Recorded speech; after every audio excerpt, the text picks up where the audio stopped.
Hello, all of you. My name is Rahul Sekarwar, UPSC faculty for History and Art and Culture. So don't get worried about it, right? Most of the times, ज़्यादातर लोग history का नाम सुन के डर जाते हैं. उनको लगता है कि एक बोरिंग चीज़ है और हम बोर होने वाले हैं, लेकिन अभी कोशिश करेंगे कि ऐसा ना हो, राइट? तो चलिए इस लेक्चर को शुरू करते हैं. तो अक्सर ऐसा कहा जाता है कि इंडिया बुद्धा और गांधी की धरती है. बुद्धा और गांधी दो कल्चरल एम्बेसडर माने जाते हैं इंडिया के और भारत के. तो आज की हमारी स्टोरी उनमें से एक पर्सनैलिटी के ऊपर है जिनका नाम गौतम बुद्धा है. हम सभी उनको जानते हैं. आज इस लेक्चर में हम ट्रैक करेंगे बुद्धिज्म की story, right from its origin to its decline and its present state in India, कि अभी उसकी स्थिति क्या है इंडिया में और कैसे वो शुरू होता है और किस किस फेजेस के साथ वो आगे बढ़ता है. तो चलिए अपनी स्टोरी शुरू करते हैं. So today's topic is related to Buddhism. It's a saga from origin to its decline. So let's move ahead. So let's first discuss a very beautiful quotation which was propounded and expounded by Buddha himself. So Buddha ने एक बहुत खूबसूरत बात कही है. चलिए उसको देख लेते हैं क्या बात है वो. So in the end only the three things matter in life: how much you loved, how gently you lived, and how gracefully you let go of things not meant for you. तो last में सिर्फ ये तीन चीजें मायने रखती हैं जिंदगी में, कि आपको कितना पसंद किया जाता है, आप कितना जेंटली इस दुनिया में अपना समय बिताते हैं, और तीसरी जो महत्वपूर्ण बात है, जो सबसे इम्पोर्टेंट चीज है इसमें, वो है कि किस ग्रेस के साथ आप उन चीजों को छोड़ देते हैं जो आपके लिए जरूरी नहीं है. जैसा कि बहुत सारे लोग अक्सर नहीं कर पाते हैं, वो चीज़ों के साथ स्टिक करते रहते हैं, वो सारी चीज़ों को अपनी ज़िंदगी में बनाए रखते हैं जिनकी ना तो उनको ज़रूरत है, और उसके साथ एक्सटेंड करते हैं जिसकी वजह से ज़िंदगी में बहुत परेशानियां आती हैं. तो उम्मीद है इस कोटेशन को और बुद्धा की इस टीचिंग को हम सभी अपनी ज़िंदगी में अपनाने की, एमुलेट करने की कोशिश करेंगे, और जिससे यकीनन तौर पर हमारी ज़िंदगी और खूबसूरत हो पाएगी. तो चलिए लेक्चर में आगे बढ़ते हैं. तो जैसा कि हमने कहा कि ये स्टोरी है जिसमें हम ट्रैक करेंगे बुद्धिज्म की journey, right from its origin, इसके ओरिजिन से लेके इसके डिक्लाइन, और अलग अलग इवेंट्स से होके जब वो गुजरता है तो क्या क्या चेंजेस उसके अंदर आते हैं. तो अगर बुद्धिज्म के ओरिजिन की बात की जाए तो एक नाम हम सभी के दिमाग में आता है जिनका नाम है सिद्धार्थ गौतम. तो सिद्धार्थ गौतम को बुद्धिज्म का फाउंडर कहा जाता है. He is the founder of Buddhism. उन्होंने कुछ नए तरीके बताए जिससे मानवता को बहुत फायदा हुआ आगे जाके, राइट. तो अगर उनके एक बैकग्राउंड पर नजर डाली जाए कि क्या बैकग्राउंड था उनका, तो he was born in 564 BC in Lumbini grove, right. तो 564 BC में उनका जन्म होता है लुम्बिनी वन में, लुम्बिनी पार्क में. ठीक. लुम्बिनी पार्क नेपाल में है अभी, और रूमिनदेई डिस्ट्रिक्ट के अंदर पड़ता है. अभी कैसे पता चलता है कि वही स्पेसिफिक जगह है जहां पर बुद्धा का जन्म हुआ है? तो रूमिनदेई डिस्ट्रिक्ट में हमें एक अशोका का पिलर मिलता है जिसके ऊपर अशोका का इंस्क्रिप्शन है, और उसके अंदर लिखा गया है कि जब अशोका धम्म यात्रा करने रूमिनदेई नेपाल में जाते हैं तो वहाँ के लोगों को कुछ स्पेसिफिक रेवेन्यू कंसेशन वो देते हैं. यानी कि आमतौर पर 1/6 यानी कि 1/6 रेवेन्यू देना होता था लोगों को, तो वो वहाँ के लोगों को कुछ स्पेसिफिक कंसेशन देते हैं, और जो रेवेन्यू रेट्स है उसको 1/8 कर देते हैं. ये सारी चीज़ें वहाँ के जो इंस्क्रिप्शन है, रूमिनदेई पिलर इंस्क्रिप्शन, उस पर लिखी हुई हैं.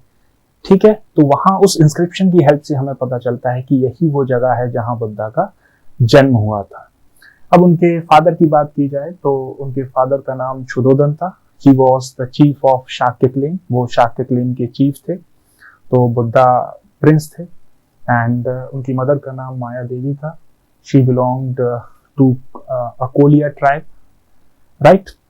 अगर उनके जन्म की बात की जाए तो he was born on a very auspicious day of Vesak Purnima, and this day hold hold a lot of prominence in the Buddhist religion. Buddhist religion में बहुत prominence और बहुत महत्व रखता है ये दिन. इसको बुद्ध पूर्णिमा के नाम से जाना जाता है. ठीक है, अभी ये एक संयोग ही है कि बुद्धा को निर्वाण भी इसी दिन प्राप्त हुआ और उनकी जो डेथ है, महापरिनिर्वाण का जो इवेंट है बुद्धिज्म के अंदर, वो भी इसी दिन होता है. तो इसलिए इस दिन की जो बुद्धिस्ट हैं उनके लिए बहुत मान्यता है और वो लोग इसको बहुत मानते हैं. तो ये सिद्धार्थ के जन्म को लेके कुछ बातें हैं कि जब सिद्धार्थ का जन्म होता है तो लुम्बिनी वन, क्योंकि कोलिया ट्राइब में एक कस्टम था कि जब भी किसी महिला की कोई डिलीवरी होने वाली होती है तो अपने पिता के घर जाते हैं. तो सिद्धार्थ की मदर माया देवी भी जब उनको लगता है कि वो उस टाइम आ गया है तो वो अपने पिता के घर जाती हैं और रास्ते में लुम्बिनी वन में जब वो रेस्ट करती हैं तो वहाँ सिद्धार्थ का जन्म हो जाता है. जन्म के बाद सिद्धार्थ, जैसा कि आप पिक्चर के अंदर देख सकते हैं, 7 स्टेप्स लेते हैं और ये 7 स्टेप्स पर जो लोटस फ्लावर है वहां पर 7 लोटस फ्लावर ग्रो हो जाते हैं. इसीलिए सिद्धार्थ के जन्म को हमेशा सिंबलाइज किया जाता है लोटस फ्लावर के इमेज के साथ. ठीक इसी तरह जो अशोकन इंस्क्रिप्शन है वहां पर भी हमें लोटस का इम्पोर्टेंस देखने को मिलता है. तो ये उनके जन्म को लेके कहानी है.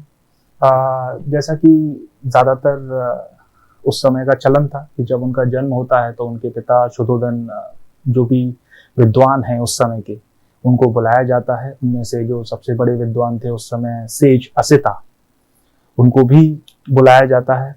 ठीक है, सेज असिता को भी बुलाया जाता है और वो प्रोफेसी यानी कि भविष्यवाणी करते हैं कि जो ये नवजात शिशु है या जो न्यू बॉर्न बेबी है, या तो वो बहुत बड़ा कॉन्करर बनेगा, चक्रवर्ती सम्राट बनेगा, या फिर एक बहुत बड़ा ट्रुथ सीकर बनेगा, सच्चाई की खोज करेगा. अभी कोई भी पिता नहीं चाहेगा कि उसका बेटा बड़ा होकर रेनाउंसमेंट की तरफ चला जाए या कोई ऋषि बन जाए. तो शुद्धोधन भी वो सभी से अलग नहीं थे. वो भी नहीं चाहते थे कि उनका बेटा एसेटिज्म को अपनाने लगे. तो इसीलिए शुरुआत से उन्होंने गौतम बुद्धा को बहुत लग्जरीज में रखा. अनफॉर्चुनेटली बुद्धा की मदर की डेथ उनकी बर्थ के कुछ समय बाद हो जाती है. तो he was brought up by his foster mother. उनकी जो फॉस्टर मदर हैं वो उनको बड़ा करती हैं, जिनका नाम गौतमी प्रजापति था. तो ये सारी चीजें बुद्धा की लाइफ में चल रही थी. 16 साल की उम्र में उनकी शादी कर दी जाती है एक बहुत ही खूबसूरत महिला के साथ, जिनका नाम यशोधरा था. अब उस वेडलॉक से उनके यहाँ एक बेटा पैदा होता है जिसका नाम राहुल था. तो सब कुछ अच्छा चल रहा था, एवरीथिंग वाज गोइंग फाइन, सब कुछ ठीक ठाक था.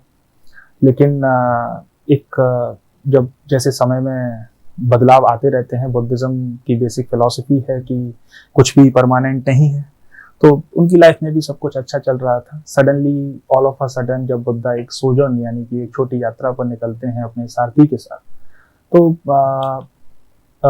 उन्हें कुछ चीजें दिखाई देती हैं और उस इवेंट को हम बुद्धिज्म के अंदर न्यूटोनियन मूवमेंट कह सकते हैं. क्योंकि उसके बाद जैसे न्यूटन के ऊपर सेब गिरा और उनको पता चला कि जो लॉ ऑफ ग्रेविटी है उसको खोजा, तो उसी तरह बुद्धिज्म में भी ये जो इवेंट है ये बहुत ज़्यादा इम्पोर्टेंस रखता है. जिसके बाद बुद्धा का पर्सपेक्टिव, उनका नज़रिया लाइफ के प्रति बदल जाता है. अब तक वो लग्जरीज में रहे थे, उनको पता चलता है कि ये भी जीवन का अंग है. तो वो क्या 4 इवेंट्स थे वो, जिसके बाद बुद्धा का नज़रिया लाइफ के प्रति या जिंदगी के प्रति बदल जाता है. वो थे, उनको पहले एक बीमार व्यक्ति दिखाई देता है. बीमार व्यक्ति को देख के वो अपने जो सारथी है उससे पूछते हैं कि क्या मैं भी बीमार हो जाऊंगा. तो उनका सारथी जवाब देता है कि बिल्कुल, हम सभी बीमार पड़ते हैं और सभी कभी ना कभी बीमार होते ही रहते हैं. उसके बाद उनको एक बूढ़ा व्यक्ति दिखाई देता है कि क्या मैं भी इसी तरह बूढ़ा हो जाऊंगा। तो उनका सारथी फिर जवाब देता है, जिनका नाम चन्ना था, कि बिल्कुल हम सभी बूढ़े होंगे और इट इज इनएविटेबल, ये तो होना ही है, शाश्वत सत्य है ये जीवन का कि जो आया है उसको बूढ़ा भी होना है। फिर उनको एक कॉप्स दिखाई देता है, एक मृत व्यक्ति का शरीर दिखाई देता है। तो उसके बाद वो फिर पूछते हैं कि ये क्या मेरी भी मृत्यु होगी, ठीक है मैं भी मर जाऊंगा, मेरी भी डेथ होगी क्या। तो उनका जो सारथी हैं वो फिर जवाब देते हैं कि बिल्कुल हम जो आया है उसको मरना ही पड़ेगा, इट्स इनएविटेबल। ठीक, तो उसके बाद उनको भयंकर दुख होता है, उनको लगता है कि जिंदगी में अगर मरना ही है, बीमार होना ही है, ठीक है, तो भयंकर दुख होता है और उनको लगता है कि जिंदगी में दुख के अलावा कुछ है ही नहीं, एक कंप्लीट डिप्रेशन की स्टेट में चले जाते हैं। और बहुत सारे लोग इससे रिलेट कर पा रहे होंगे, जिन लोगों की जो एक लाइफ एक्सपीरियंस एक में कुछ सडन चेंजेस आते हैं, ठीक है, सडनली कुछ जीवन में ऐसे बदलाव आ जाते हैं, तो वो लोग कुछ समय के लिए डिप्रेसिव स्टेट में चले जाते हैं। और आज तो ये जो चलन है डिप्रेशन का, ये एक तरह का बहुत ज्यादा प्रेवलेंट हो गया है। तो वैसा ही बुद्धा के साथ होता है, जब उनको ये नई चीजें, नई एक्सपीरियंस देखते हैं कि भाई ये भी जिंदगी का हिस्सा है, तो वो भी एक डिप्रेसिव स्टेट में चले जाते हैं, बहुत ज्यादा इंट्यूशन की तरफ मूव करने लग जाते हैं, बहुत सोचने लगते हैं कि क्या उपाय है इसका कि जिससे ये सारे दुख दूर हो जाएं। उसी में जो चौथा सीन था वो ये था कि उन्हें एक एसेटिक दिखाई देता है, जिसको एक बड़ा एक पीसफुल और एक कंपोजर स्टेट में वो पाते हैं। ठीक है, एक बहुत अच्छा कंपैशन उसके उनके फेस पर उन्हें दिखाई देता है, एक बहुत पीसफुल अट्रैक्शन एक उनको उसकी ओर खींचता है। तो उससे वो काफी प्रभावित होते हैं, अपने सारथी से पूछते हैं कि ये कौन है, कि ये एसेटिक है और अपना घर बार छोड़ चुका है और सत्य की खोज में बैठा हुआ है कि जीवन का सत्य क्या है। तो ये सारी बातें उन्हें परेशान करती हैं, वो कई दिन तक, कई महीनों तक इस पर सोचते रहते हैं। और finally he took a decision, वो एक निर्णय लेते हैं कि मुझे भी सत्य की खोज करनी है, मुझे एक नया रास्ता खोजना है जिसके बाद हमें ये सारे दुखों का सामना जिंदगी में नहीं करना पड़ेगा। तो at the age of 29 he left his house, अपने घर को छोड़ देते हैं, अपने बीवी बच्चों को छोड़ देते हैं, अपने परिवार को छोड़ देते हैं, for the sake of his quest for truth. अपने जो उनकी एक जर्नी है जिसमें उनको सत्य खोजना है, उसके लिए वो अपने परिवार को छोड़ देते हैं। और बुद्धिज्म के अंदर इस इवेंट को महाविनिष्क्रमणा के नाम से जाना गया है। ठीक, महाविनिष्क्रमणा ये एक इम्पॉर्टेंट इवेंट है बुद्धिज्म में, जिसको द ग्रेट डिपार्चर के नाम से भी जाना जाता है। और बुद्धिज्म के अंदर इसको सिंबलाइज किया जाता है हॉर्स के साथ या एम्प्टी थ्रोन के साथ।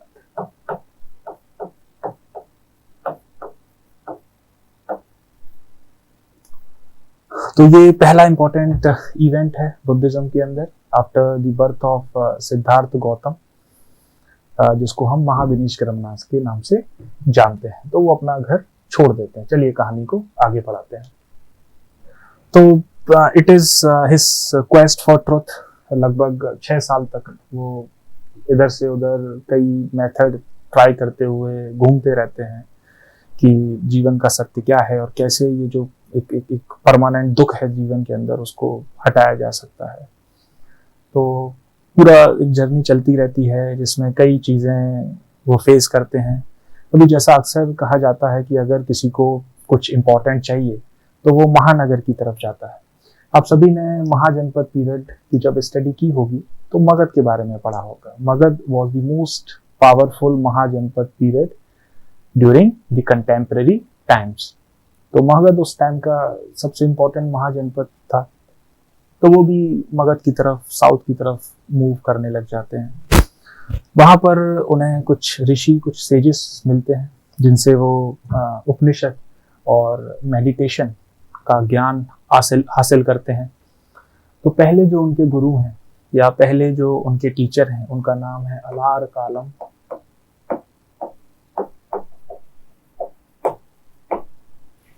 और उनसे वो मेडिटेटिव टेक्निक्स और उपनिषद जो कि इसी टाइम पर लिखे जा रहे थे तो ये ट्रांजिशन हो रहा था इंडियन कल्चर में, ज्ञान कांड से कर्म कांड से ज्ञान कांड की ओर। उसके बाद भक्ति कांड आता है, जो कि एक अलग टॉपिक है और उसको हम एक अलग सेशन में लेंगे।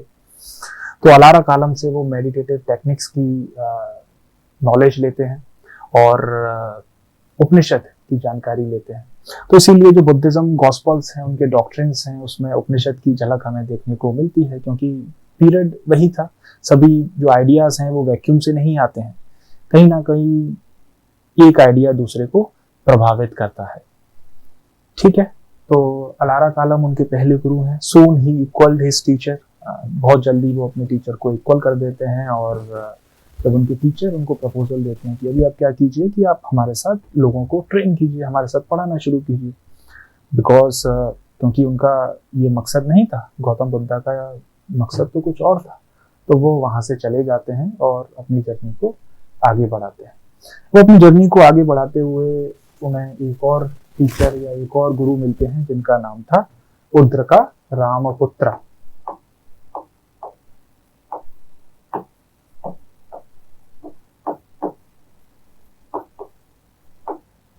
उद्रका रामपुत्र ये उनके दूसरे गुरु हैं।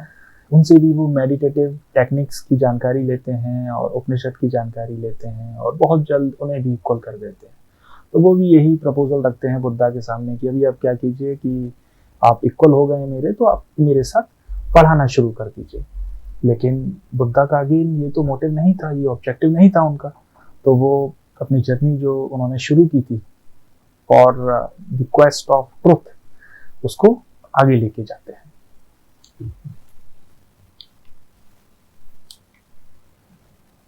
तो उस जर्नी पर आगे बढ़ते हुए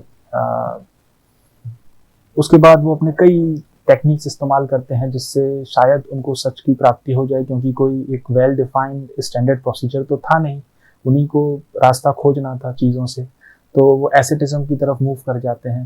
अभी क्या होता है, इस जर्नी के दौरान उन्हें 5 लोग मिलते हैं जो कि उन्हीं की तरह सच की खोज में थे, अपना घर बार छोड़ के निकले हुए थे। तो उनके साथ वो कंपेनियनशिप कर लेते हैं, उनके साथ कुछ समय रहते हैं और वो सारे लोग एक्सट्रीम एसेटिक जो प्रैक्टिसेस होती हैं उनको प्रैक्टिस कर रहे होते हैं उस टाइम पर। यानी कि बहुत दिनों तक भूखा रहना, एक ही टाइम खाना खाना और एक्सट्रीम जो ब्रीदिंग टेक्निक्स हैं उनको प्रैक्टिस करना। अब speech when Buddha was on the verge of starvation, extreme asceticism की वजह से बुद्धा एक टाइम ऐसा आता है कि बिल्कुल भूखमरी से मरने की कगार पर होते हैं। तो उस टाइम पर एक मर्चेंट गर्ल आती हैं और उन्हें खीर, राइस मिल्क ऑफर करती हैं एंड ही कंज्यूम दैट, वो उसको ले लेते हैं। ये देखकर उनके जो कंपेनियंस थे वो उनसे नाराज हो जाते हैं कि भाई आपने तो अपना रास्ता चेंज कर लिया है, अब हम आपके साथ नहीं रहेंगे, और उन्हें छोड़ के वहाँ से चले जाते हैं। उसके बाद बुद्धा को पता चलता है कि भाई अपने शरीर को इस तरह परेशान करके कुछ फायदा नहीं होने का है, इससे बस इतना होगा कि मैं अपनी जो लाइफ है उसको खो दूंगा, तो कुछ और ट्राई करना होगा। तो उसके बाद ही रिजॉल्व, वो वहाँ से एक जगह जाते हैं जिसको वहाँ एक जगह है, वहाँ एक छोटा सा गांव था, उस गांव का नाम था उरुवेला।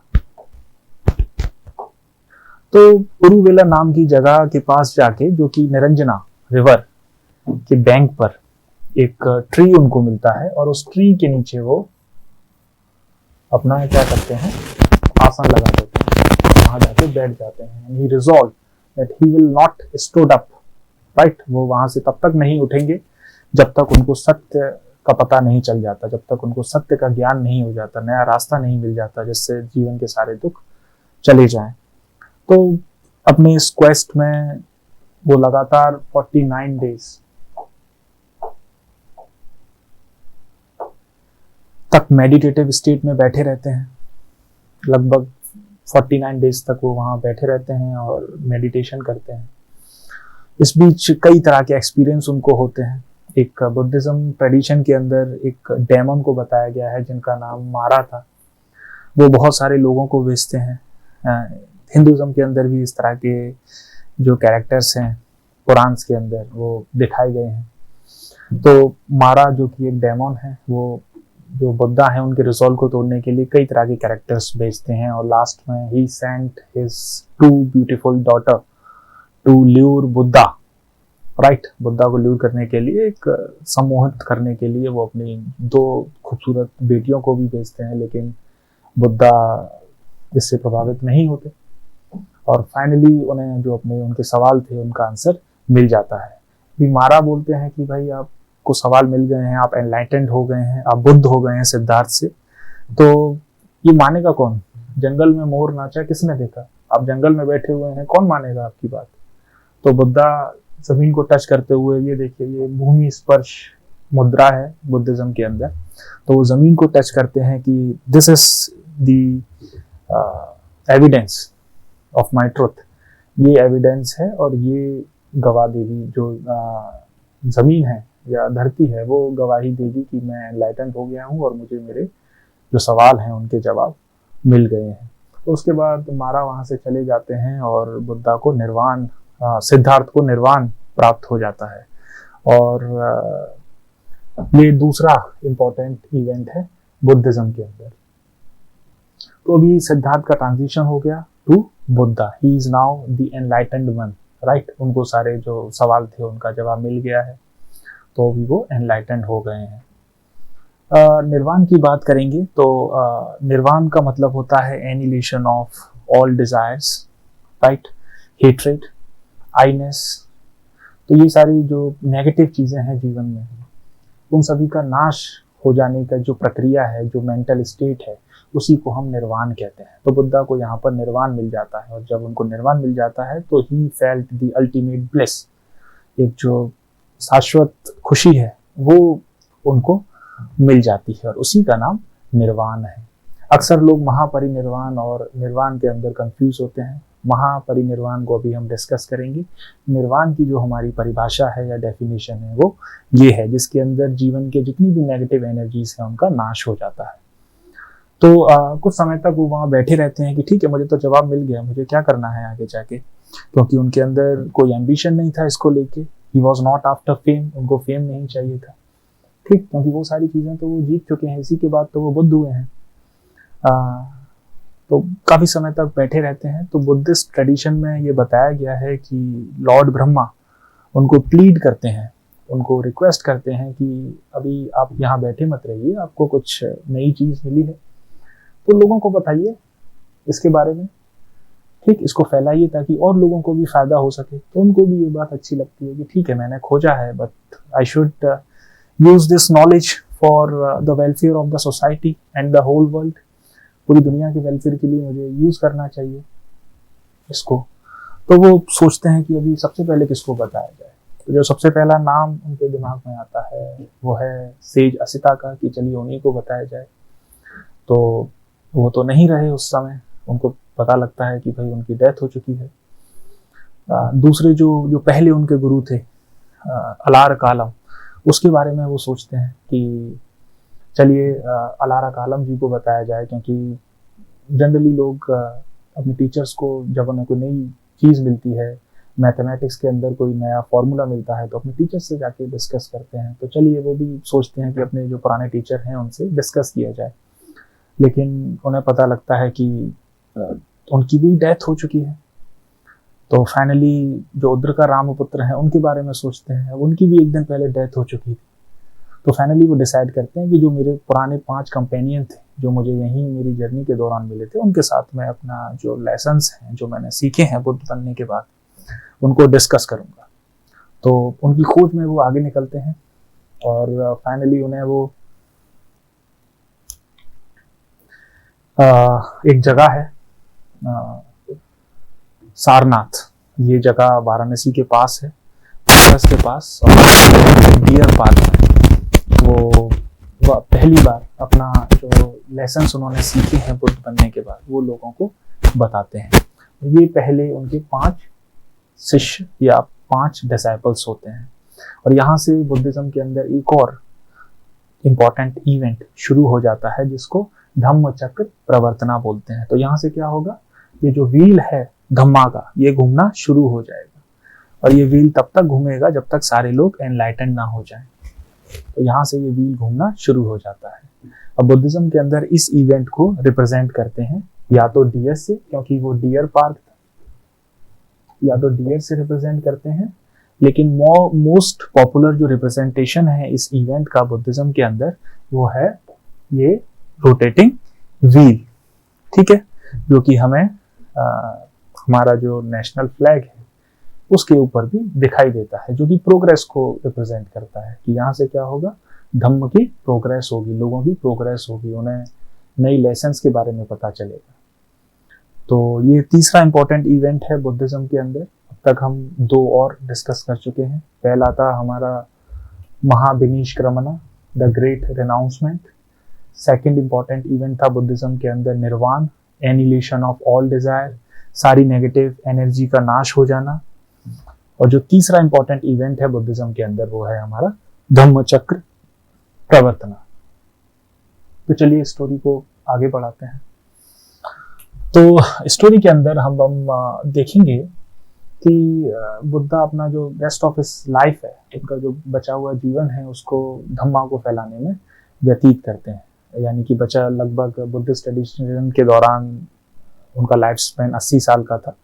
तो अभी बाकी के जो 45 ईयर्स हैं वो इस जो नई ट्रुथ उनको मिला है, जो नए लेसन्स उन्होंने सीखे हैं, उसको स्प्रेड करने में बिताते हैं, ठीक है। एनलाइटनमेंट निर्वाण उनको मिला था एट द एज ऑफ 35।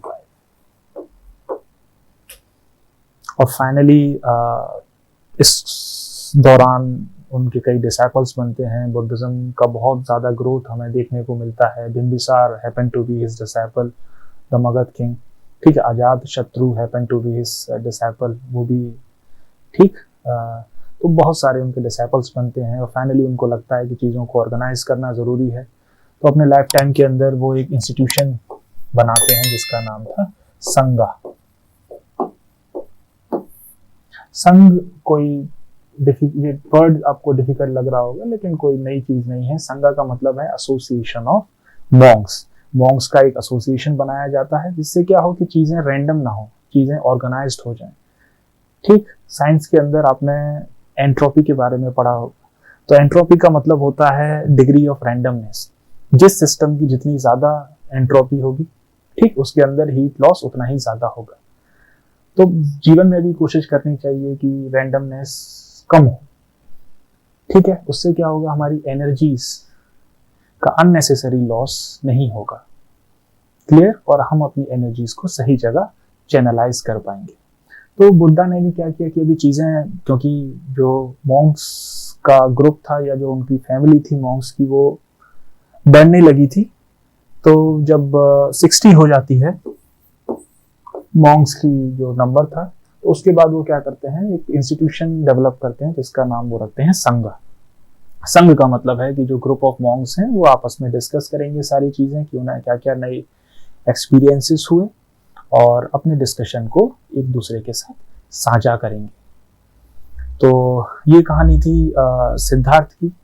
उसके बाद उनके ट्रांजिशन की, जिसके बाद वो बुद्ध बनते हैं। और बुद्धिज्म के अंदर ये चौथा इंपॉर्टेंट इवेंट है जिसको महापरिनिर्वाण के नाम से जानते हैं, क्लियर। 483 BC के अंदर बुद्धा की डेथ हो जाती है। और बुद्धिज्म के अंदर इस इवेंट को हम 2 इमेजेस के साथ रिप्रेजेंट करते हैं।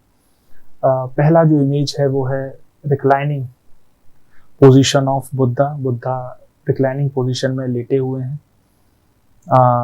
साउथ ईस्ट एशियन जो नेशंस हैं वहाँ पर इस तरह के स्टैच्यूज बुद्धा के बहुत ज़्यादा फेमस हैं। और दूसरा जो इम्पोर्टेंट इमेज है जो रिप्रेजेंट करता है इस इवेंट को, वो है हमारा स्तूपा।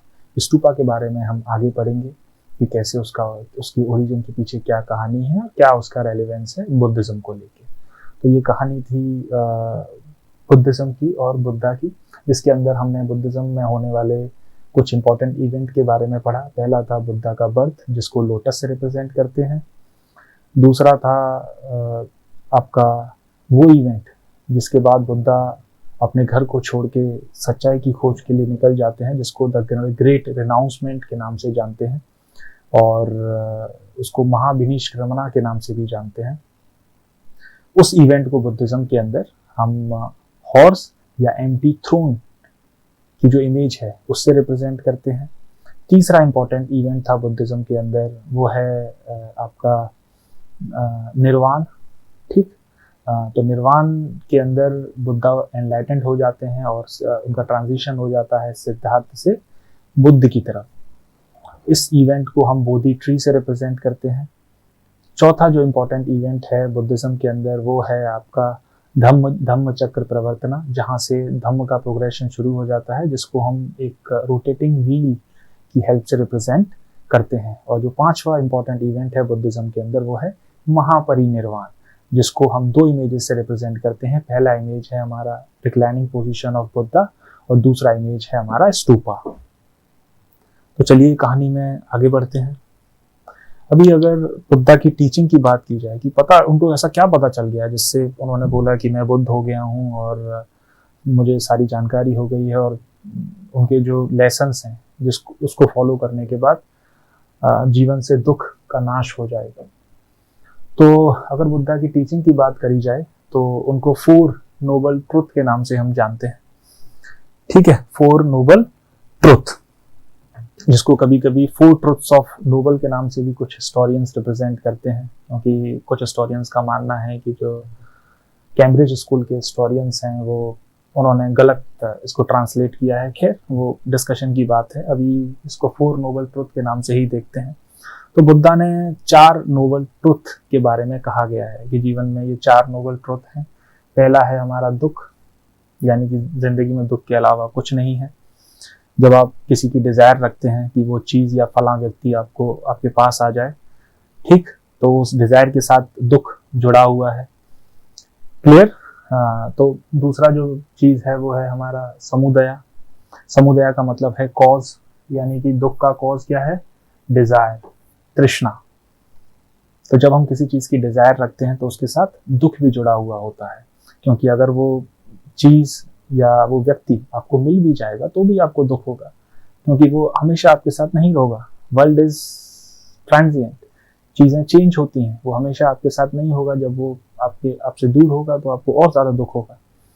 तो दुख और डिजायर दोनों साथ साथ चलती हैं। तो बुद्धा ने बोला है कि जीवन में दुख के अलावा कुछ नहीं है। दुख का कॉज क्या है? समुदया। क्या कॉज है इसका? तो इसका कॉज है डिजायर, और इसको रोक कैसे सकते हैं? निरोध। कैसे रोकेंगे इसको? तो उसके लिए आपको क्या करना पड़ेगा? अष्टांग मार्ग, यानी कि 8 फोल्ड पाथ फॉलो करना पड़ेगा, जो कि बुद्धा ने इसके लिए बताया है। क्लियर? तो 4 नोबल ट्रुथ में हमारे लिए क्या है? दुख, समुदया, निरोध एंड अष्टांग मार्ग। अब अष्टांग मार्ग क्या है? अष्टांग मार्ग एक 8 स्टेप प्रोसेस है, जो अगर कोई फॉलोअर रिलीजियसली और डिलीजेंटली फॉलो करेगा तो उसको भी क्या हो जाएगा? जो अल्टीमेट ब्लिस की पोजीशन है उसको वो प्राप्त कर लेगा। तो 8 फोल्ड पाथ के अंदर जो हमारे पास स्टेप्स हैं वो हैं राइट व्यू, राइट इंटेंशन और right understanding, right speech, right action, right livelihood, right effort, right concentration and right mindfulness. यानी कि ये 8 चीजें राइट हो जाएंगी तो क्या हो जाएगा? आप भी राइट हो जाएंगे, and you will attain the ultimate state of complete bliss in this world. तो ये बुद्धा की टीचिंग है। अब कैसे पता चलता है कि ये बुद्धा की टीचिंग है? तो जो बुद्धिस्ट धर्म ग्रंथ हैं उनको त्रिपिटका के नाम से जाना जाता है, right? So Buddhist canonical literature are referred as Tripitakas, क्योंकि उस समय कागज नहीं हुआ करता था, there was no paper, so people used to write things on various perishable materials. जो बहुत पेरिशेबल मटेरियल हैं उनके ऊपर लिखा करते थे, लीव्स के ऊपर लिखा करते थे, ट्री बार्च के ऊपर लिखा करते थे। तो क्या होता था? उनका एक बंडल बनाया जाता था और उनको क्लासिफाई करने के लिए अलग अलग बास्केट में रख दिया जाता था, क्योंकि रैक्स नहीं थे, जैसे लाइब्रेरी में रैक्स होते हैं उस टाइम पर नहीं थे। तो इसीलिए पिताका का मतलब होता है बास्केट्स, 3 बास्केट्स। तो इस तरह के 3 बास्केट्स बनते हैं क्योंकि बुद्धा की जो टीचिंग्स हैं उनको 3 कैटेगरीज में क्लासिफाई किया गया है। तो जो पहली आपके पास पिताका है उसको बोलते हैं सुत्त पिताका।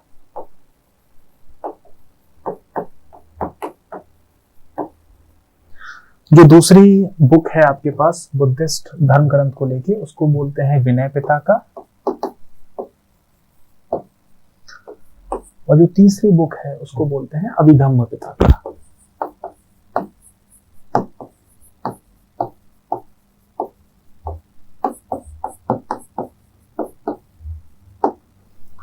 अभी क्या है इन बुक्स के अंदर तो वो देख लेते हैं। अगर सुत्त पिताका की बात की जाए तो उसके अंदर बुद्धा के जो डिस्कोर्सेस हैं, बुद्धा ने जो भी अपने जीवन के अंदर लेसन्स, अपनी स्पीचेस दिए हैं अलग अलग जगह जाके, वो सभी का कंपाइलेशन देखने को हमें मिलता है। सुत्त पिताका के अंदर 5 वॉल्यूम है जिनको दीघा निकाय, मजीमा निकाय, संयुक्ता निकाय, अंगुत्तर निकाय और खुद का निकाय के नाम से जानते हैं। जो लास्ट वॉल्यूम है हमारा खुद का निकाय, उसमें जटका टेल्स हैं, थेरी गाता है और थेरा गाता है। तो कंफ्यूज होने की जरूरत नहीं है, ये सिर्फ नाम है देखने में, क्योंकि पाली नाम है इसीलिए आपको थोड़ा सा पता लग रहा है। सुत्त पिताका पहली बुक है जिसके अंदर बुद्धा के डिस्कोर्सेस दिए गए हैं।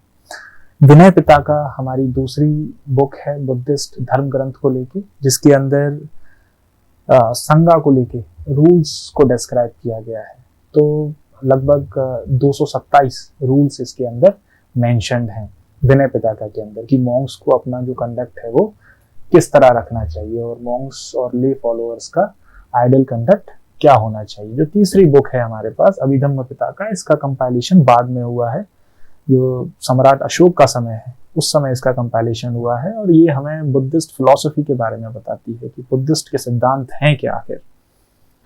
तो ये 3 धर्म ग्रंथ हैं हमारे पास, सुत्त पिताका, विनय पिताका एंड अभिधम्म पिताका। सुत्त पिताका हमें बुद्धा की टीचिंग्स, बुद्धा के डिस्कोर्सेस के बारे में बताता है। विनय पिताका हमें बुद्धा की जो रूल्स हैं मॉन्क्स को लेके उनके बारे में बताता है। और अभिधम्म पिताका हमें बुद्धिस्ट फिलॉसफी के बारे में बताता है। अब बुद्धिस्ट फिलॉसफी की बात करें तो बुद्धिस्ट फिलॉसफी में ऐसा क्या है, चलिए देख लेते हैं। तो these are 4 pillars of Buddhist philosophy. Buddhist philosophy की 4 पिलर माने जाते हैं, जिसके अंदर जो पहला पिलर है वो है दुख, यानी कि जीवन में दुख ही दुख है, इसके अलावा कुछ है नहीं। दूसरा जो पिलर है वो है अनंत, दैट इज सोललेसनेस, कि बुद्धा जो बुद्धिस्ट फिलॉसफी है वो सोल के अंदर बिलीव नहीं रखता, लेकिन ट्रांसमाइग्रेशन के अंदर बिलीव रखता है कि दुनिया में आत्मा जैसी कोई चीज नहीं होती है। ठीक है, कुछ कॉन्शियसनेस होती हैं जो कि ट्रांसमाइग्रेशन के टाइम पर ट्रांसफर हो जाती हैं। तीसरा जो इंपॉर्टेंट पिलर है बुद्धिस्ट फिलॉसफी का वो है अनिक्का, कि कुछ भी परमानेंट नहीं है। Change is the only permanent thing according to Buddhist philosophy. ठीक है, सब कुछ बदलता रहता है, तो आज जो है वो शायद कल नहीं होगा। तो Anik refers to transient nature of this world. Next we have मध्यम मार्ग। तो बुद्धा ने ना तो सीवियर एसेटिज्म को एडवोकेट किया है, ना सीवियर एसेटिज्म को बढ़ावा दिया है, और ना ही बहुत ज्यादा ऑपुलेंट लाइफ को बढ़ावा दिया है। ठीक है, और बहुत ज्यादा जो एक्सेसिव इंटेलिजेंस को बढ़ावा दिया है। ठीक, तो उन्होंने ना तो एक्सेसिव इंटेलिजेंस, तो बुद्धा ने मध्यम मार्ग के रूप में जो मिडिल पाथ है उसको फॉलो करने को लेके जोर दिया है। उन्होंने ना तो सीवियर एसिडिज्म को बढ़ावा दिया है और ना ही जो एक्सेसिव इंटेलिजेंस है उसको बढ़ावा दिया है। उन्होंने बताया है कि व्यक्ति को अगर अपना सत्य खोजना है, निर्वाण प्राप्त करना है, तो मिडिल पाथ फॉलो करना चाहिए। तो ये 4 पिलर्स हैं बुद्धिस्ट फिलॉसफी के, जो कि कहीं ना कहीं मेंशन्ड हैं अभिधम्म पिताका की स्टोरीज के अंदर और बुद्धिस्ट टीचिंग्स के अंदर। अगर बुद्धिस्ट काउंसिल्स की बात की जाए, जो कि अक्सर एग्जाम्स के अंदर आता है, तो काउंसिल्स का मतलब यही है कि जब बुद्धा की डेथ हो जाती है तो जो मॉन्क्स हैं, संगा है, वो सोचते हैं कि भाई अभी क्या करना चाहिए, बुद्धा की डेथ हो गई है, अभी हमको कैसे आगे बढ़ना है। तो बुद्धा की डेथ के तुरंत बाद एक काउंसिल बुलाई जाती है। कहाँ पर काउंसिल बुलाई जाती है? वो राजगृह में काउंसिल बुलाई जाती है। राजगृह में एक सप्तपर्णी केव नाम की जगह है, सप्तपर्णी गुफा नाम की जगह है, वहां पर ये काउंसिल बुलाई जाती है। अब इस काउंसिल के जो प्रेसिडेंट होते हैं उनका नाम था महाकश्यपा, क्योंकि वो सबसे सीनियर थे मॉन्क्स की जो फ्रेटर्निटी है उसके अंदर, तो वो इस काउंसिल को प्रेसाइड करते हैं। अब उस टाइम के अंदर जो मगध के किंग थे उनका नाम था अजात शत्रु। ठीक है, तो फर्स्ट काउंसिल हमारी बुद्धा की डेथ के टाइम पर, डेथ के जस्ट बाद बुलाई जाती है 483 बीसी के अंदर। क्या आउटकम निकल के आता है इस फर्स्ट काउंसिल से? इस फर्स्ट काउंसिल में 2 कमेटी बनाई जाती हैं। पहली कमेटी आनंद की अध्यक्षता या प्रेसिडेंटशिप में बनाई जाती है, क्योंकि आनंद सबसे क्लोज थे बुद्धा के, तो इसीलिए उनको ये काम दिया जाता है कि आपकी जो कमेटी है इसको आप हेड करेंगे। उसका काम है कि आपको बुद्धा के डिस्कोर्सेस को कंपोज करना है और उनको कंपाइल करना है। तो उनका काम था सुत्त पिताका को कंपाइल करना और उसको कंपोज करना। और दूसरी जो कमेटी है वो उपाली की अध्यक्षता में बनाई जाती है। उनका काम था कि जो बुद्धा ने नियम बताए हैं मॉन्कहुड को लेके या संगा को लेके, उनको कंपोज करना है और उनको कंपाइल करना है। तो ये 2 आउटकम हमें निकल के आते हैं। क्या वो आउटकम है? पहला है हमारा सुत्त पिताका का कंपोजिशन और कंपाइलेशन होता है, और दूसरा आउटकम क्या निकल के आता है? विनय पिताका का कंपोजिशन और कंपाइलेशन होता है। अगर बात करें सेकंड बुद्धिस्ट काउंसिल की, तो वो हमारी वैशाली में कंडक्ट होती है, कन्वीन की जाती है। उस टाइम पर काल अशोक या काल वर्मन रूल कर रहे थे ऑफ शिशुनाग डायनेस्टी। उस जो काउंसिल है उस टाइम पर जो कन्वीन की जाती है उसको प्रेसाइड करते हैं एक सीनियर मॉन्क जिनका नाम था सब्बाकामी। और अगर टाइम की बात की जाए तो लगभग 100 साल बाद, बुद्धा की डेथ के 100 साल बाद, यानी कि महापरिनिर्वाण इवेंट के 100 साल बाद इस काउंसिल को बुलाया जाता है। क्या कारण था इसको बुलाने का? क्योंकि 100 साल हो गए थे और बुद्धा ने खुद ही बताया था कि जो कुछ आज है वो कल नहीं रहने वाला है। That is change is the only permanent thing and world is transient. तो कुछ मॉन्क्स को लगता है कि भाई समय बदल रहा है तो नियम भी बदलने चाहिए। तो और कुछ लोग चाहते थे कि जो बुद्धा की ओरिजिनल टीचिंग्स हैं उन्हीं को हमें क्या करना है, रिलीजियसली फॉलो करना है। तो इस कॉन्ट्राडिक्शन से बचने के लिए एक काउंसिल बुलाई जाती है कि अभी डिस्कस कर लेते हैं, क्योंकि कंफ्यूजन कॉन्फ्लिक्ट का रिजॉल्व करने का सबसे अच्छा तरीका क्या होता है? कम्युनिकेशन। आपको बात कर लेनी चाहिए। तो सब्बाकामी की अध्यक्षता में इस काउंसिल को बुलाया जाता है। और इसका अगर आउटकम की बात करेंगे तो इसमें बुद्धिज्म के 2 धर्म बन जाते हैं, यानी कि 2 फैक्शन में डिवाइड हो जाता है बुद्धिज्म। जो पहला फैक्शन है उसको बोलते हैं हम महासंघिका,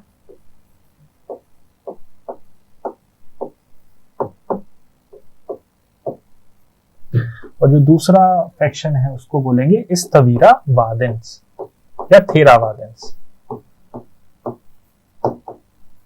तो स्थविरावादेंस वर ऑर्थोडॉक्स इन देयर आउटलुक। वो चाहते थे कि बुद्धा की पुरानी जो टीचिंग है उन्हीं को हम आगे बढ़ाएं। और महासंघिका क्या चाहते थे? क्योंकि समय बदल गया है तो रूल्स के अंदर क्या होना चाहिए, कुछ बदलाव होना चाहिए। तो ये 2 फैक्शंस में डिवाइड हो जाता है आफ्टर सेकंड काउंसिल। ठीक है, थर्ड काउंसिल अशोक के टाइम पर बुलाई जाती है। वेन्यू क्या है थर्ड काउंसिल का? पाटलिपुत्र। पाटलिपुत्र में इसको बुलाया जाता है। इसको प्रेसाइड करते हैं मोगालीपुत्र तिस्सा, जो कि सीनियर मॉन्क थे उस टाइम पर, और अशोक के टाइम पर जनरली इसको कन्वीन किया जाता है। इसका आउटकम क्या है? अभी अशोक क्या थे? ही was the follower of Buddhism. तो वो जो स्थविरावादन फैक्शन है उसको सपोर्ट करते हैं।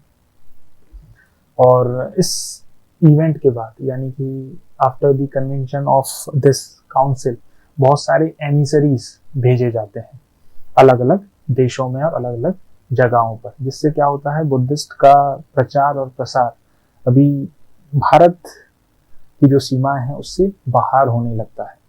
तो इस टाइम पर श्रीलंका में एमिसरीज भेजे जाते हैं, सेंट्रल एशियन नेशंस में एमिसरीज भेजे जाते हैं। तो श्रीलंका के अंदर अभी भी हमें जो थेरावेदा स्कूल है उसका पॉपुलैरिटी देखने को मिलती है, क्योंकि इस टाइम पर इस तवीरावादिन मॉन्क्स को श्रीलंका के अंदर भेजा जाता है। ठीक है, वो अपने खुद के बेटे और डॉटर को अलग अलग जगहों पर भेजते हैं। उनके बेटे का नाम महेंद्र था और उनकी डॉटर को भी अलग अलग जगहों पर भेजा जाता है, ताकि जो बुद्धिस्ट फिलॉसफी का प्रचार और प्रसार अलग अलग जगहों पर हो सके। तो ये हमारा थर्ड काउंसिल का आउटकम है। दूसरा आउटकम ये है कि इस टाइम पर अभिधम्म पिटका का कंपाइलेशन और कंपोजिशन होता है। तो अशोक डिमांड करते हैं कि फिलॉसफी बताइए मुझे बुद्धिज्म का। तो फिलॉसफी बताई जाती है और उसका कंपोजिशन होता है और कंपाइलेशन होता है, जो कि कहाँ पर मेंशन है, अभिधम्म पिटका में। तो इस तरह तीनों जो धर्म ग्रंथ हैं बुद्धिज्म के अंदर, उनका कंपोजिशन कंपाइलेशन इस टाइम तक हो चुका होता है। अभी क्या होता है कि फोर्थ काउंसिल कनिष्क के टाइम पर बुलाई जाती है, यानी कि क्रिश्चियन एरा के टाइम पर 72 एडी में। Kanishka was ruling at that time, और वेन्यू क्या है इस काउंसिल का, कुंडलवन कश्मीर। अभी इस काउंसिल का आउटकम क्या है कि क्योंकि जैसा हमने बताया कि समय के साथ चीज़ों में बदलाव होता है, तो मॉन्क्स को भी लगता है कि हमें बदलना चाहिए। इसकी वजह से बहुत सारे डिफरेंसेस पैदा हो जाते हैं मॉन्क्स के अंदर। तो बुद्धिस्ट ट्रेडिशन की बात करें हम, तो इस टाइम पर लगभग 18 बुद्धिस्ट सेक्ट्स के बारे में हमें सुनने में मिलता है। अब क्योंकि अलग अलग सेक्ट्स हो गए हैं तो उनके डिफरेंसेस बढ़ जाते हैं, तो कनिष्क के टाइम पर उन सभी को बुलाया जाता है कि आप बैठ के बात कीजिए। क्लियर? ये जो काउंसिल है इसके प्रेसिडेंट होते हैं वासुमित्र, और इस काउंसिल का जो आउटकम है वो ये है कि जो बुद्धिज्म है उसके अंदर 2 पॉपुलर सेक्ट्स हमें निकल के आते हैं। वैसे तो 18 मेंशन किए गए हैं और कई कई जगहों पर हमें 30 नाम देखने को मिलते हैं, लेकिन 2 मोस्ट पॉपुलर जो सेक्ट्स हैं जो इस टाइम पर निकल के आते हैं वो हैं हमारे पास महायान सेक्ट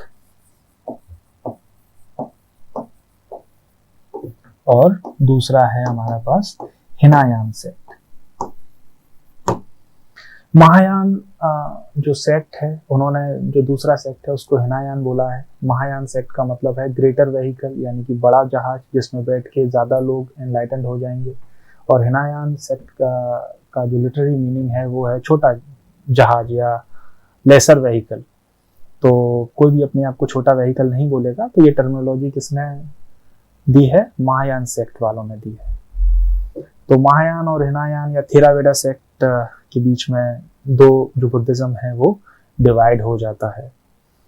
ठीक, उसके बाद फिर एमिसरीज भेजे जाते हैं और बुद्धिज्म की पॉपुलैरिटी और ज़्यादा बढ़ जाती है।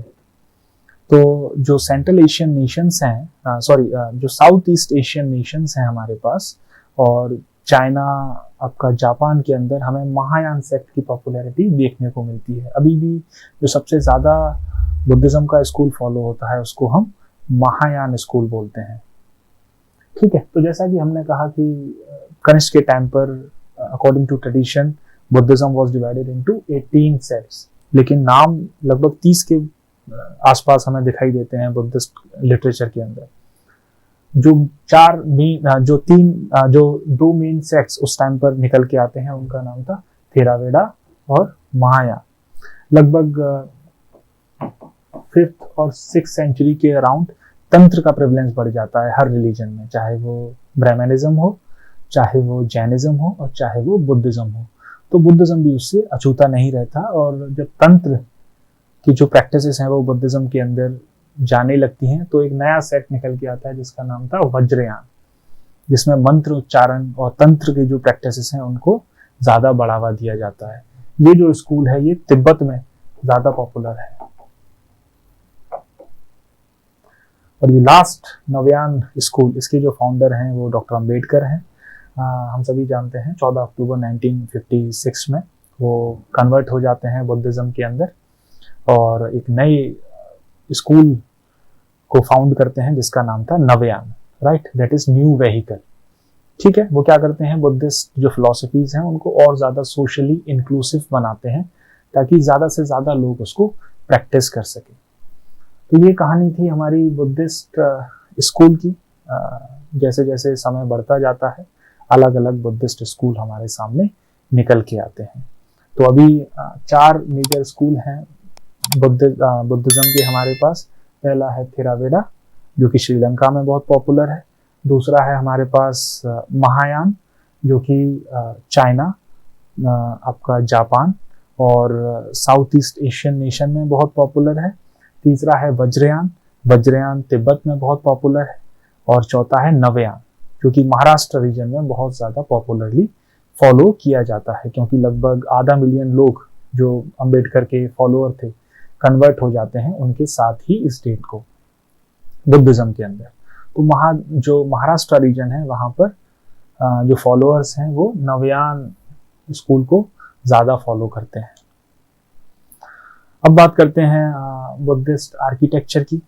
तो शुरुआती दौर पर हमें देखने को मिलता है कि जो बुद्धिस्ट मॉन्क हैं वो गुफाओं में रहा करते हैं, तो केव आर्किटेक्चर हमें देखने को मिलता है। तो जनरली 2 तरह के केव्स हुआ करते थे। पहले जो केव्स थे उसको बोलते थे विहार और दूसरे को बोलते थे चैत्य। विहार का मतलब है जहाँ लोग जो बुद्धिस्ट मॉन्क हैं वो रहा करते थे, रेजिडेंशियल केव्स। और जो दूसरे हैं चैत्य, चैत्य के अंदर पूजा और रिचुअल्स फॉलो करते थे। जैसे ये स्तूपा बना हुआ है, ठीक है, ये आपका अजंता का पिक्चर है और इसमें क्या होता था, अलग अलग रिचुअल्स फॉलो होते थे। तो इस तरह के केव्स को हम चैत्य बोलते थे और जहां मॉन्क्स रहा करते थे उसको विहार बोलते थे। ये स्तूपा है जो कि एक इम्पोर्टेंट आर्किटेक्चरल इंस्टीट्यूशन है बुद्धिज्म के अंदर। अगर स्तूपा आर्किटेक्चर की बात की जाए तो उसका ओरिजिन प्री बुद्धिस्ट हमें देखने को मिलता है, यानी कि बुद्धिस्ट से पहले भी स्तूपा बनाए जाते थे। अभी इसका ओरिजिन के पीछे एक स्टोरी है कि कैसे इस तरह की शेप निकल के आती है। मुझे एक स्टोरी याद आ रही है, जब मैं आर्किटेक्चर पढ़ा रहा था तो स्तूपा को लेके एक स्टूडेंट सवाल करते हैं कि सर इस्लामिक आर्किटेक्चर के अंदर आपने बताया था कि टर्क्स के आने के बाद आर्कवेट जो आर्किटेक्चर है वो इंडिया के अंदर आता है, तो ये भी तो डोम जैसा ही है, तो ये तो पहले से ही था, तो क्या डिफरेंस है इसमें और डोम के अंदर। तो देखिए डोम हॉलो होता है और स्तूपा क्या होता है, एक सॉलिड होता है जिसके अंदर रेलिक्स प्लेस्ड किए जाते हैं बुद्धा से रिलेटेड या इंपॉर्टेंट बुद्धिस्ट मॉन्क से रिलेटेड। तो अगर इसकी ओरिजिन की बात की जाए तो इसका ओरिजिन कैसे होता है, ये इसका ओरिजिन प्री बुद्धिस्ट है हमारे लिए। और उस टाइम पर जब किसी मॉन्क्स की समाधि में डेथ हो जाती थी तो क्या किया जाता था, उसको वहां से उठाया नहीं जाता था, क्योंकि उस जगह का अपना इम्पोर्टेंस था। तो उस जगह को इम्पोर्टेंट रखने के लिए उसकी बॉडी को वहीं मिट्टी डाल के दफना दिया जाता था। तो इस तरह की शेप, जो अंडा वाली शेप है, वो जो हेमिस्फेरिकल शेप है, वो हमारे सामने निकल के आती है। बुद्धिज्म में क्या हुआ, इस ट्रेडिशन को आगे बढ़ाया और जो Buddhist monk, important Buddhist Monks हैं या बुद्धा हैं, उनके रेलिक्स को इस तरह के अंडे की शेप के नीचे दबाने लगे और अलग अलग जो रिलीजियस पिलग्रिमेज साइट्स निकल के आते हैं। जो मोस्ट पॉपुलर स्तूपा है हमारे पास वो सांची स्तूपा है। अगर स्तूपा आर्किटेक्चर की बात करेंगे तो इसमें कुछ इंपॉर्टेंट एलिमेंट्स होते हैं। स्तूपा के अंदर जो सबसे इंपॉर्टेंट एलिमेंट होता है वो आपका ये हेमिस्फेरिकल डोम होता है, जिसको अंडा के नाम से जानते हैं। स्तूपा के अंदर जो सेकंड इंपॉर्टेंट एलिमेंट है वो है हमारे पास आपका हर्मिका। हर्मिका क्या है, हर्मिका ये एक जो सेक्रेड बाउंड्री है, इसको हर्मिका बोलते हैं। जो तीसरा इंपॉर्टेंट एलिमेंट है स्तूपा आर्किटेक्चर के अंदर वो है हमारे पास यष्टि। यष्टि एक्सिस का नाम है। जो अगला इंपॉर्टेंट एलिमेंट है बुद्धिस्ट स्तूपा के अंदर वो है हमारे पास छत्र। छत्र को रिप्रेजेंट करते हैं हम 3 ज्वेल्स से। तो बुद्धा के अंदर त्रिरत्न के बारे में बताया गया है। क्या है त्रिरत्न बुद्धिज्म के अंदर? बुद्धा, संगा और धम्मा, राइट। जब कोई नया फॉलोअर बुद्धिज्म एम्ब्रेस करता है तो उसको क्या बोलना होता है? बुद्धम शरणम गच्छामि, धम्मम शरणम गच्छामि और संगम शरणम गच्छामि। तो ये 3 ज्वेल्स हैं बुद्धिज्म के, जो कि छत्र के अंदर 3 प्लेट्स के रूप में हमको देखने को मिलता है स्तूपा आर्किटेक्चर के अंदर। इसके बाद ये पहली बाउंड्री होती है जो हेमिस्फेरिकल डोम को आउटर स्पेस से अलग करती है, जिसको हम बोलते हैं मेडी। ठीक है, मेडी बोलते हैं। और ये आउटर बाउंड्री है जिसको बोलते हैं वैदिका, जो कि क्या होती है, पूरे जो आर्किटेक्चर इंस्टीट्यूशन है उसको बाहर की स्पेस से अलग करती है। क्योंकि इंडिया के अंदर ट्रेडिशन है, जो इंपॉर्टेंट चीजें हैं उनको बाहरी चीजों से अलग किया जाता है बाउंड्री वॉल बना के। जब हम मंदिर के अंदर जाते हैं तो जूते उतार के जाते हैं। ठीक है, मंदिर की एक बाउंड्री बनाई जाती है। इसके अलावा जो बाहरी वॉल है उसमें कुछ गेट्स भी बनाए जाते हैं, ठीक है, जिनको तोरण बोला जाता है। और बाद में इन गेट्स को डेकोरेशन की हेल्प से और ज्यादा खूबसूरत बनाया जाता है आगे आने वाले पीरियड के अंदर। ठीक है, तो ये स्तूपा आर्किटेक्चर को लेके कुछ इम्पोर्टेंट एलिमेंट्स हैं, उनको और डिटेल में हम किसी और दिन और किसी और सेशन में डिस्कस करेंगे। अगर इम्पोर्टेंट विहार की बात की जाए तो बुद्धिस्ट ट्रेडिशन के अंदर 5 विहार, 5 महाविहार के बारे में जिक्र किया गया है कि 5 जो विहार हैं वो इम्पोर्टेंट हैं बुद्धिज्म में और बड़े हैं। तो जो पहला महाविहार है उसको आप सभी जानते हैं, उसका नाम है नालंदा महाविहार। कहाँ है ये? बिहार में है। जो दूसरा, अगर इसकी एस्टेब्लिशमेंट की बात की जाए कि ये कब बनाया गया था, तो कुमारगुप्त फर्स्ट के टाइम पर इसको बनवाया गया था और आगे उसमें कंस्ट्रक्शन होता गया। उदांतपुरी, ठीक है, जो दूसरा इंपॉर्टेंट महाविहार है वो गोपाल की रेन के टाइम पर बनवाया गया था। ठीक है, और जो तीसरा इंपॉर्टेंट महाविहार है उसका नाम है विक्रमशिला महाविहार, जो कि धर्मपाल, जो कि पाला किंग थे, उनके टाइम पर बनवाया जाता है। और ये दोनों महाविहार बांग्लादेश में अभी, ये भी पाला रूलर्स के टाइम पर बनवाए जाते हैं। तो 5 महाविहार बनवाए गए बुद्धिज्म को प्रमोट करने के लिए। जो मोस्ट पॉपुलर है वो है नालंदा महाविहार, उदांतपुरी, विक्रमशिला, सोमपुरा और जगदल। ठीक है, ये बोरोबुदुर टेम्पल है जावा के अंदर। It is considered to be the largest temple affiliated to Buddhism को लेके ये लार्जेस्ट टेम्पल है जावा के अंदर। ये शो करता है कि कैसे एक रिलीजन जो इंडिया के अंदर डेवलप हुआ अपनी जड़ें कैसे मजबूत कर लेता है इंडिया के आसपास जो देश हैं उनमें। तो ये लार्जेस्ट बुद्धिस्ट टेम्पल है और कहाँ पर है ये? बोरोबुदुर जावा में। अब क्योंकि हमने बताया था कि हम जर्नी को ट्रैक करेंगे, तो देख लेते हैं कि बुद्धिज्म कहाँ से शुरू हुआ और अभी इसका स्टेट क्या है। तो अगर अब अभी स्टेट की बात करेंगे कि बुद्धिज्म का इंडिया के अंदर अभी क्या स्टेटस है, so it is the 5th largest religion now, right. एक समय जो सबसे पॉपुलर था अभी 5th हो गया है। अगर पॉपुलेशन कंपोजिशन की बात करी जाए तो 0.7% जो इंडियन पॉपुलेशन है वो बुद्धिज्म फॉलोअर्स की है और बुद्धिस्ट गॉस्पल और डॉक्ट्रिन को फॉलो करती है। ठीक, और उसमें से 87% कहाँ पर हैं? महाराष्ट्र में कॉन्सेंट्रेटेड हैं, जो कि नवयान स्कूल को फॉलो करते हैं। तो बुद्धिज्म से जो ट्रेडिशनल स्कूल्स हैं उनके फॉलोअर्स बहुत कम अभी हमें देखने को मिलते हैं। उसके पीछे कई सारे रीजंस हैं। समय के साथ बुद्धिज्म में कुछ नेगेटिव एलिमेंट्स ऐड होते गए। समय के साथ बुद्धिज्म ने अपने आप को चेंज नहीं किया जैसा कि हिंदुइज्म या और रिलीजन्स ने किया। इसकी वजह से क्या होता है, जो समय के साथ अपने आप को चेंज नहीं करेगा वो फॉसिलाइज्ड हो जाएगा।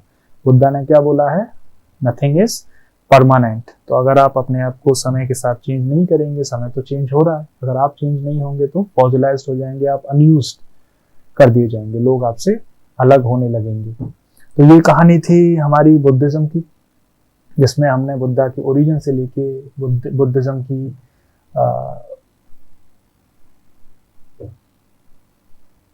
बुद्धिज्म की ओरिजिन से लेके बुद्धिज्म की जो प्रेजेंट स्टेटस है इंडिया के अंदर उसको डिस्कस किया। उम्मीद है आपको ये कहानी अच्छी लगी होगी और आपको होली की बहुत बहुत शुभकामनाएं। ये हमारी तरफ से एक भेंट थी आपको हिस्ट्री के रंग के तौर पर, राइट।